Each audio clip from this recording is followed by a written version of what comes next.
What would you think if police pulled you over and asked for a DNA test? One woman says it happened to her and she called NBC5 to investigate the suspicious stop. NBC5's Scott Gordon has been looking into the roadblock in Fort Worth. Kim Cope was on her lunch break Friday driving north on Beach when she came across two police cars with lights flashing. Yeah, they were about right in here. She says the uniformed officers directed her into this parking lot. I gestured to the guy in front that I just wanted to go straight, but he wouldn't let me and forced me into a parking spot. Once parked, she says she couldn't believe what she was asked next. They were asking for cheek swabs. They would pay you $10 cash for that.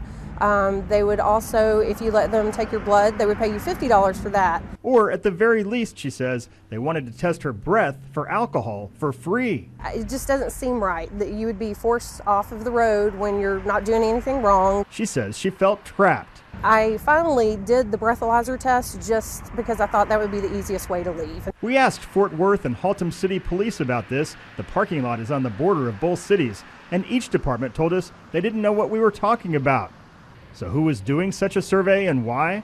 We tracked it down to the National Highway Traffic Safety Administration. The federal agency confirms they're doing this in 30 cities across the country, part of an $8 million survey over 3 years to find out exactly how many drivers are drunk or on drugs. The government insists it's 100% voluntary and anonymous. You can't just be pulled over randomly or for no reason. But civil rights attorney Frank Colosi questions whether such stops are constitutional. And then he says there's the fine print on the form given to drivers. It informs them their breath was tested when they first stopped by, quote, passive alcohol sensor readings before the consent process has been completed. They're essentially lying to you when they say, hey, this is completely voluntary, because they're testing you at that moment. I don't know, it just doesn't seem right. It just doesn't seem right that they should be able to do any of it. I mean, if it's voluntary, it's voluntary. And again, none of it felt voluntary at all.